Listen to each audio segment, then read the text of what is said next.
Hello friends, आज आपण करणार आहोत पनीर बटर मसाला. तर त्यासाठी लागणारं साहित्य बघूया. हे मी 3 मध्यम आकाराचे कांदे घेतलेले आहेत. मोठे मोठेच चिरायचे आहेत. 2 मध्यम टोमॅटो, ते सुद्धा मोठे चिरायचे आहेत.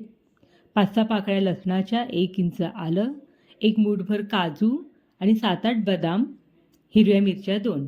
काजू आणि बदाम मी भिजत घातले नव्हते. मी आहे तसेच डायरेक्ट कुकरला ॲड केलेत. हे सगळं आपण कुकरला 1 ग्लास पाणी घालून 3 शिट्ट्या लावून शिजवून घेणार आहोत. ह्याच्यामध्ये कुठेही फाईन चॉपिंग वगैरे काही करायचं नाही. जस्ट रफली चॉप करायचं आहे आपल्याला आणि कुकरला 3 शिट्ट्या घालून करून घ्यायच्या आहेत. 1 ग्लास पाणी ओतूया ह्याच्यामध्ये आणि कुकरला छान शिट्ट्या काढून घेऊया. तर मी कांदा टोमॅटो ज्याची पुढे जाऊन ग्रेव्ही होणार आहे ते कुकरला लावून घेतलेलं आहे 3 शिट्ट्या काढून. कुकर चांगला गार झाला, आपण उघडून बघूया. काजू, बदाम, कांदा, टोमॅटो सगळं छान शिजले. तर हे गार झाल्यानंतर आपण मिक्सरला बारीक करून घेणार आहोत. एक्स्ट्रा पाणी घालायचं नाही आहे. या पाण्यातच आपण मसाला चांगला बारीक करून घ्यायचा आहे. आता आपण फोडणी देऊया. कढईमध्ये मी 2 मोठे चमचे तेल घेतलेलं आहे. आता आपण ह्याच्यामध्ये बटर ॲड करणार आहोत. पनीर बटर मसाला आहे, त्यामुळे बटर जरा जास्त ॲड करायचं ह्याच्यामध्ये. आपण बटर ॲड केलेला आहे. 1 मोठा तुकडा बटरचा ॲड केला आहे मी. बटर चांगलं मेल्ट झालं की आपण अख्खा गरम मसाला फोडणीला देणार आहोत. 2 वेलची, हिरवी वेलची, 4-5 लवंगा आणि दालचिनीचे 2 मोठे तुकडे. मसाला मी मिक्सरमध्ये चांगला बारीक वाटून घेतलेला आहे. हा आपला मसाला वाटून झालेला आहे मिक्सरला छानपैकी. आता ह्याच्यामध्ये जे स्पायसेस आपण ॲड करणार आहोत ते डायरेक्ट तेलावरती घालणार आहोत. रेड चिली पावडर 2-2.5 चमचे घेतले, धणे जिरे पावडर 2 चमचे, गरम मसाला 1 चमचा आणि अर्धा चमचा हळद. तर हे मसाले आपण तेलावरती डायरेक्ट घालून परतून घ्यायचे आहेत बारीक गॅसवरती, म्हणजे मसाले कच्चे लागत नाही.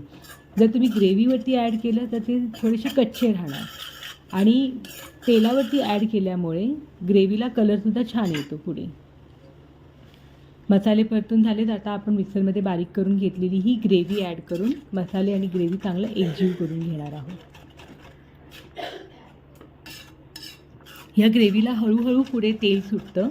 तर आपण आता हे मिक्स करून घेऊन ह्याच्यावरती झाकण ठेवून ग्रेव्ही शिजवून घेणार आहोत. हार्डली अर्ध्या तासामध्ये ही रेसिपी तयार होऊन जाते. फक्त तुमच्याकडे पनीर अवेलेबल पाहिजे. बाकी घरात असणाऱ्याच वस्तू आहेत. कुठेही फाईन चॉपिंग नाही आहे, काही नाही आहे.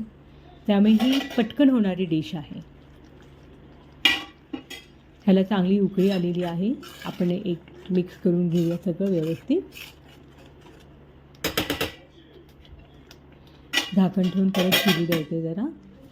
पुढे तुम्हाला दिसेल की ह्या ग्रेव्हीला हळूहळू कसं तेल सुटलेलं आहे. बघूया आपली ग्रेव्ही किती रेडी झाली आहे. ग्रेव्हीला चांगली उकळी आली आहे. आता मी ह्याच्यामध्ये फ्रेश क्रीम ॲड करते, जी की घरातली साधी मलाई आहे दुधावरची. आपण ह्याच्यावरती झाकण ठेवून पुन्हा वाफ काढून घेणार आहोत.